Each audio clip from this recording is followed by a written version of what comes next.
Buonasera e benvenuti al TG Sicilia, le principali notizie di questa edizione. Diossine presenti in quantità superiore ai limiti dopo l'incendio allo stabilimento per lo smaltimento rifiuti ad Augusta. Paura tra i residenti, a Siracusa vertice in prefettura. Non sarebbero emerse altre lesioni sul corpo di Aurora Maniscalco rispetto a quelle provocate dalla caduta dal balcone di casa a Vienna. L'esito arriva dall'autopsia eseguita al Policlinico di Palermo. Si indaga a tutto campo sull'omicidio di Salvatore Italiano, l'84enne ritrovato cadavere a Milazzo. Il corpo era chiuso dentro un grosso sacco di plastica a poca distanza da un ristorante. Il movente del delitto forse legato a una vendetta. Spuntano altri nomi nelle intercettazioni sullo scandalo corruzione all'Assemblea regionale. C'è anche un sacerdote, nessun nuovo indagato. Catania, una bara esposta per celebrare i funerali dei ristoratori senza clienti e la protesta dei commercianti contro la chiusura per lavori del Castellursino e la pedonalizzazione della piazza. Musica nel cuore di Agrigento, affettuoso omaggio a Pino Daniele. I musicisti storici dei Nero a metà insieme in uno spettacolo unico nella suggestiva cava dell'Efebo. E poi il calcio, a Palermo salta l'affare Elia, ora i rosanero puntano su Gyasi dell'Empoli. A Catania dopo Casasola si attendono i sì di Pieraccini e Donnarumma, mercato in stand-by a Siracusa.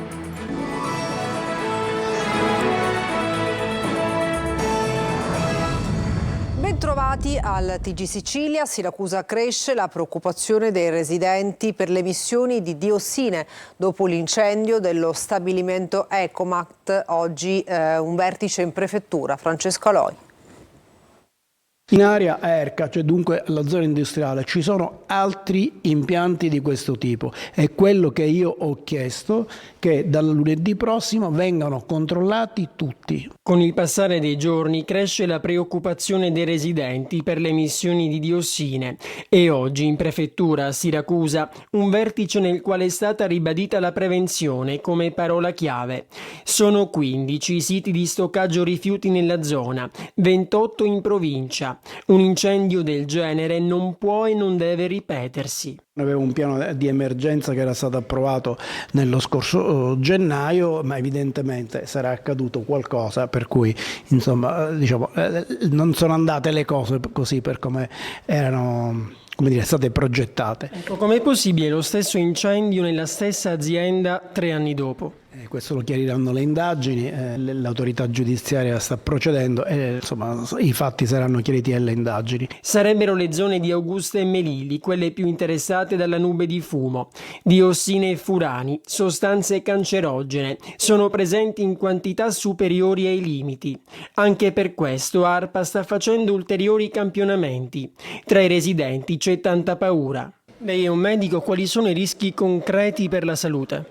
Ancora diciamo che una parte degli rischi sono stati scongiurati e grazie a Dio nessuno ci ha dato feedback di potenziali soggetti che si siano intossicati. Però a lungo termine? A lungo termine è sempre aspettare gli esiti degli esami di ARPA e vedere la quantità di queste sostanze che ricadono sul territorio e valutare. Se ci sia stato anche un inquinamento delle coltivazioni, però non è stato ancora confermato. Si dovrà attendere. Per la senatrice di Forza Italia Ternullo serve bonificare, monitorare e proteggere. La salute, dice, non può più aspettare. Intanto il tempo passa e la paura allarme diossine aumenta. Eseguita oggi al Policlinico di Palermo l'autopsia sul corpo di Aurora Maniscalco, la giovane hostess palermitana caduta dal terzo piano della sua abitazione a Vienna. Gli esami al momento escluderebbero lesioni non legate alla caduta. Marco Gullà. Non sarebbero emerse altre lesioni rispetto a quelle provocate dalla caduta. È questa la traccia principale che arriva dall'autopsia eseguita al Policlinico di Palermo sul corpo di Aurora Maniscalco, la giovane hostess palermitana deceduta a Vienna precipitando dal terzo piano di un palazzo della capitale austriaca. Dall'esame eseguito dai medici non ci sarebbero altre lesioni e ciò confermerebbe la tesi delle autorità austriache, ovvero che la giovane si sia spontaneamente lanciata dal terzo piano. Si dovranno però ancora attendere gli esami disposti sui tessuti e le informazioni che arriveranno dall'autopsia tradizionale e dalla virtopsi non appena si completerà lo studio per rivalutare le probabilità di una precipitazione suicidaria o accidentale. L'esame irripetibile è stato disposto nell'ambito dell'inchiesta per istigazione al suicidio, in cui indagato come atto dovuto è il fidanzato della 24enne Elio Bargione, anche lui palermitano, assistente di volo. Era stato l'avvocato Alberto Raffadale che assiste la famiglia della hostess a presentare un esposto per chiedere di eseguire degli esami irripetibili, tra cui proprio l'autopsia. I familiari hanno consegnato alla polizia il cellulare di Aurora, che non era stato sequestrato dalla polizia austriaca. Non sono stato io a uccidere mio figlio, così si è difeso in 3 ore di interrogatorio davanti al GIP Sebastiano Pirri, arrestato con l'accusa di aver ucciso il figlio Angelo di 41 anni il 3 giugno scorso con un colpo di pistola alla nuca. L'uomo in carcere a Messina è accusato di omicidio volontario aggravato e di occultamento di cadavere.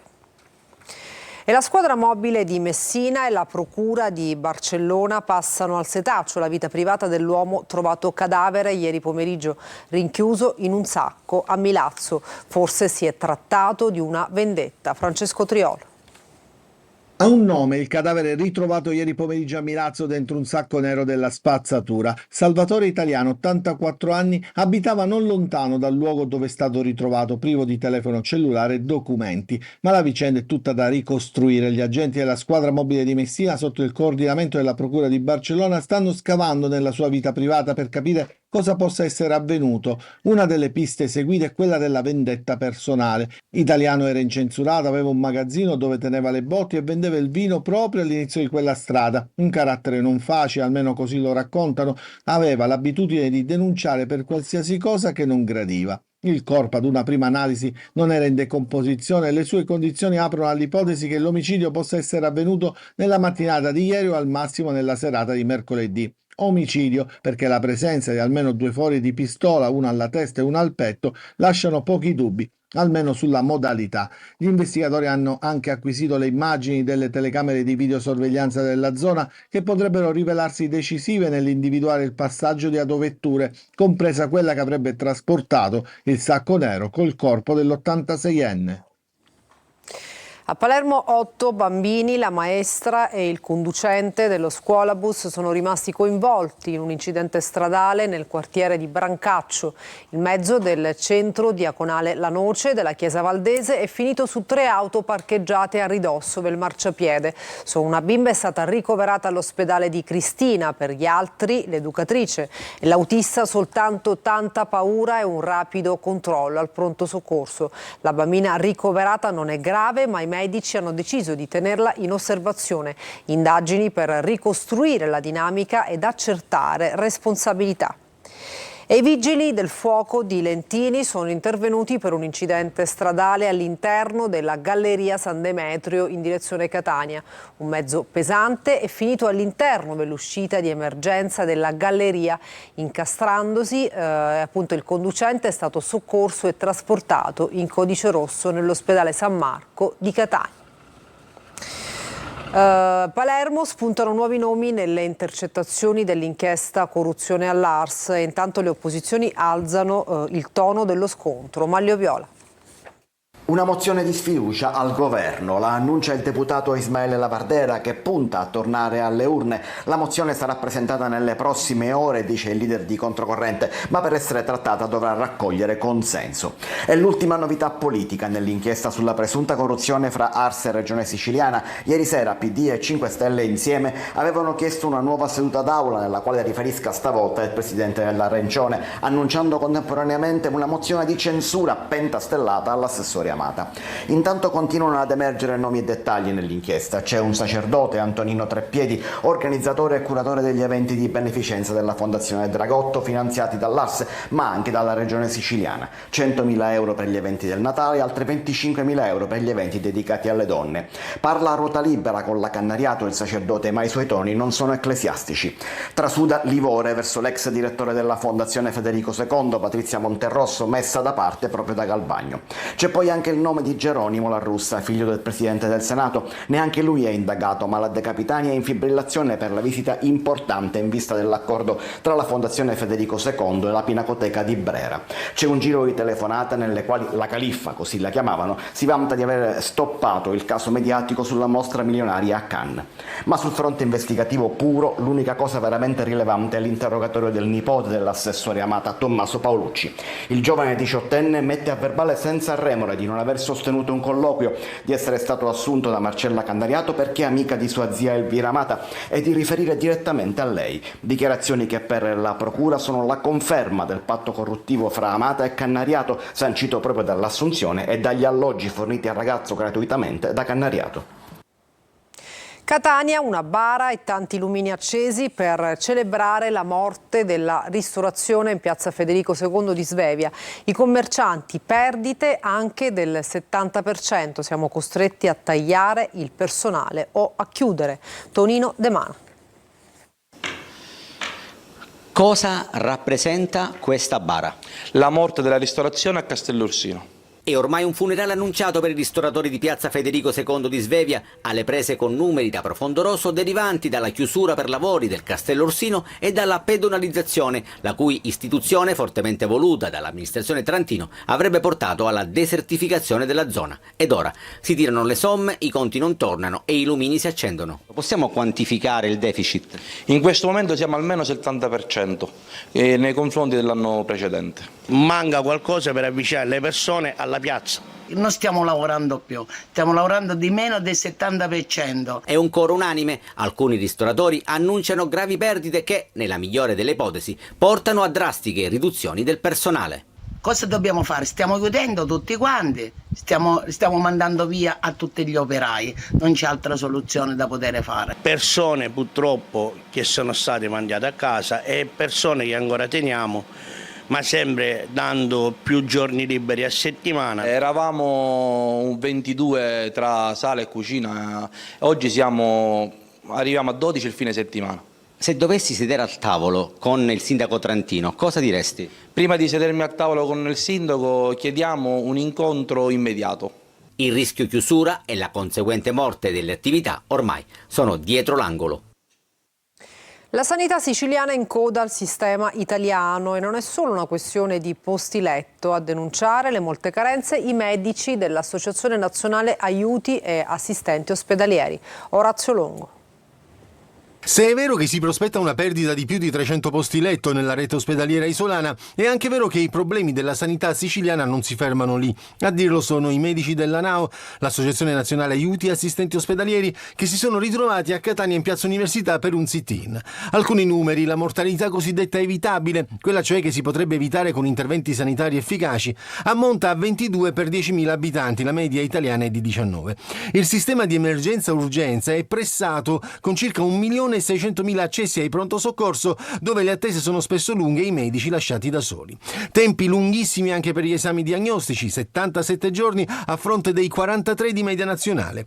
Ma lo scarto maggiore è nel tasso di emigrazione sanitaria, di chi insomma preferisce farsi curare altrove, 19,5% rispetto al 7,3 della media nazionale. L'aspettativa di vita in Sicilia è inferiore al resto d'Italia, 82 anni in Sicilia contro gli 83 anni della media nazionale, e questo vuol dire anche la qualità, si ripercuote sulla qualità delle cure. Il cittadino non rinuncia alle cure, siamo la percentuale più alta. La Sicilia è tra le regioni con il più alto ricorso a medici a gettoni. Nel 2024 la spesa è cresciuta del 20% a causa dell'insufficiente programmazione delle assunzioni e della fuga di professionisti verso altre regioni o settori privati. Chiediamo alla politica che un coinvolgimento, dei cittadini. Noi rappresentiamo non solo i dirigenti sanitari ma anche i cittadini che curiamo. Giustizia per Timida, la battaglia delle associazioni Lial e Balzò per la cagnolina di quartiere legata sui binari e uccisa a Siracusa. Spunta la confessione sciocco di un uomo. Mi hanno chiesto di farlo. Intanto le volontarie chiedono alla procura di indagare. Emanuela Corsi. È proprio vero che la crudeltà dell'uomo non ha limiti e la tragica storia di Timida, un'anziana cagnolina di strada, ne è la dimostrazione. Timida e Tommy erano due cani di quartiere che vivevano da 12 anni in zona Lido Sacramento a Siracusa, accuditi da volontari delle associazioni che si occupavano anche di una colonia felina. Questa era la sua casa, non la dimenticheremo mai, soprattutto non ci fermeremo finché non ci sarà giustizia per Timida. Il 15 aprile scorso la colonia è stata distrutta, le cucce gettate in mare, mentre i cani sono spariti. Poi l'atroce scoperta. Timida era stata legata ai binari ed era rimasta lì, in agonia, finché un treno non l'ha travolta e uccisa. Una fine terribile che ha suscitato lo sdegno non solo in città, dove sono spuntati manifesti e foto dei presunti responsabili, ma anche nel resto del paese. Pochi giorni fa è spuntato un testimone, un muratore della zona, che ha rilasciato una piena confessione in procura. L'uomo ha raccontato di essere stato incaricato da un avvocato del posto affinché provvedesse, dietro compenso, a fare sparire i cani. Ho fatto sì, 350 euro. Ho offerto. L'avvocato mi aveva detto a me di trovare qualcuno per sia levare cucce e svuotare tutto là, il tappeto verde, gatti e tutto. Significa, mi aveva detto, come mi ha detto l'avvocato, andata senza ritorno. Il muratore a sua volta si sarebbe rivolto a due giovani. E io gli avevo detto che non è cosa mia e ho trovato due ragazzi che si sono portati i cani. Dopo la denuncia non si è mosso nulla, dicono le volontarie, che chiedono giustizia per Timida. Perché davanti al nome del mandante si è fermato tutto. Dopo giorni di ricerche, Tommy, l'altro cagnolino, che è riuscito a scappare dai suoi aguzzini, è stato ritrovato e oggi è stato adottato da una famiglia. Grande partecipazione ad Acireale alla rassegna dedicata al grande regista Pupi Avati, il servizio di Angelo Gaiano. Grande partecipazione di pubblico ad Acireale alla serata inaugurale della rassegna cinematografica La sconfinata giovinezza di Pupi Avati. La monografia dedicata al celebre regista bolognese, organizzata dalla città di Acireale con il patrocinio e sostegno della regione siciliana, si è aperta con i saluti istituzionali del sindaco Roberto Barbagallo. Siamo contenti insomma, di avviare questa rassegna cinematografica che riguarda più che altro la figura di Pupi Avati, con una serie di film e una serie di interventi con attori dei film stessi. Storie di ragazzi e ragazze, proiettato a Villa Belvedere, ha visto la partecipazione degli attori Massimo Bonetti, Enrica Maria Modugno e il grande critico cinematografico Jean-Antoniette Gilly. Oggi il cinema italiano, fra l'altro, avrebbe bisogno di riprendersi, di trovare una nuova strada e Pupi per fortuna ancora gode di grande stima in Francia. Domani ad Acireale arriverà il grande protagonista della rassegna, il regista Pupi Avati. Assieme a lui anche il produttore e sceneggiatore Antonio Avati, Katia Ricciarelli e l'attore Enrico Loverso. Musica nel cuore di Agrigento, affettuoso omaggio a Pino Daniele, musicisti storici di Nero a metà, insieme in uno spettacolo unico nella suggestiva Cava dell'Efebo. Davide Sarto.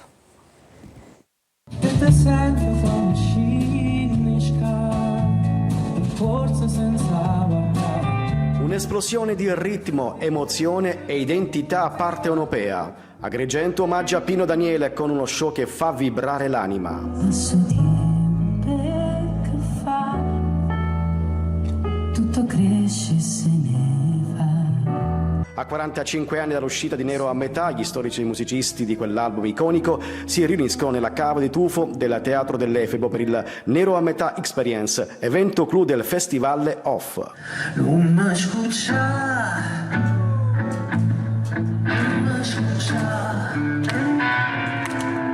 Cerca di stare almeno un'ora senza parlare. Sul palco, tra gli altri, il basso travolgente di Gigi D'Arienzo e le tastiere di Ernesto Vitolo, protagonisti del sound inconfondibile di Pino.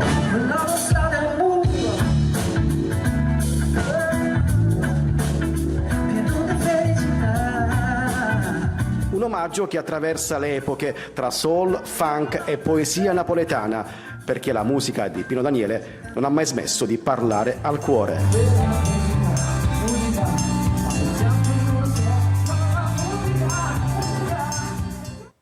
E adesso una pausa, tra poco il calciomercato.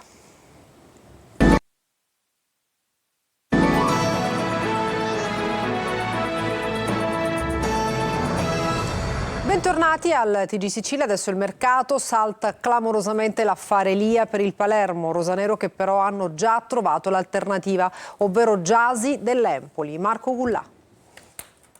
Il calciomercato è fatto anche di dettagli e i dettagli in questo momento stanno clamorosamente facendo saltare la trattativa tra il Palermo e lo Spezia per Salvatore Elia. Quando tutto sembrava definito con un accordo raggiunto per un contratto triennale è arrivata una brusca frenata che ha irritato non poco la dirigenza rosanero. A far saltare l'intesa sarebbero stati alcuni dettagli che, come spesso accade nel calciomercato, possono fare la differenza. E il Palermo però non è rimasto a guardare e ha virtualmente chiuso per Emanuel Gyasi, esterno destro dell'Empoli, nato proprio a Palermo e già da tempo nel mirino del direttore sportivo Carlo Osti. Accordo praticamente raggiunto in attesa di essere ufficializzato. Verso Palermo anche Palumbo, con cui si sarebbe trovata una quadra. Niente Sarici, che opta per altri lidi, al Modena andranno 2 milioni di euro. Intanto da oggi sono in vendita biglietti per l'amichevole di giorno 9 agosto tra il Palermo e il Manchester City, prelazione per gli abbonati, poi da giorno 18 vendita libera. Il Renzo Barbera, considerate le tante richieste, dovrebbe essere sold out. E si delineano i non convocati del Catania in vista del ritiro di Norcia, diversi giocatori in uscita. A Siracusa si lavora alla costruzione della rosa. Francesco Triolo. Le ufficialità sono attese a breve, ma intanto l'arrivo di alcuni giocatori al Massimino per sottoporsi alle visite mediche in vista del ritiro di Norcia che scatterà la prossima settimana danno già l'idea di chi potrà far parte del gruppo rossazzurro e chi no. Ci sarà nel nuovo Catania Tiago Casasola già in città, così come si attendono le ufficialità di Pieraccini e Donnarumma. Intanto tra i giocatori che resteranno fuori dai convocati spiccano i nomi di Anastasio, Guglielmotti e Montalto, per i quali si sta cercando una sistemazione o si sta lavorando alla risoluzione del contratto. Tra confermati e vecchie conoscenze di rientro alla base, Cicerelli, D'Andrea, Silvestri, ci sono inoltre alcune posizioni da chiarire. È il caso di Jimenez, la cui permanenza a Catania non è scontata. Il trequartista, che a metà della scorsa stagione sembrava uno dei punti fermi della squadra anche in ottica futura, ha destato l'interesse di altri club. A condizioni di mercato favorevoli, il giocatore può partire. In uscita c'è anche Mattia Maffei, lo scorso anno diviso tra Cavese e Trento. Anche a Siracusa si lavora alla costruzione della squadra. Gli azzurri ripartiranno da Sarao, Limonelli, Candiano, Bonacchi, tutti riconfermati. Il direttore sportivo Antonello Laneri è ancora da ufficializzare, ma è già al lavoro per il mercato. In base ai tempi di costruzione della rosa verrà decisa anche la data di partenza del ritiro. Il Trapani, club più attivo sinora, è sempre sulle tracce di Giacomo Corona, sul quale però adesso si è inserita anche la Juve Stabia, rendendo più complicata la trattativa. E adesso una pausa, tra poco per altri aggiornamenti.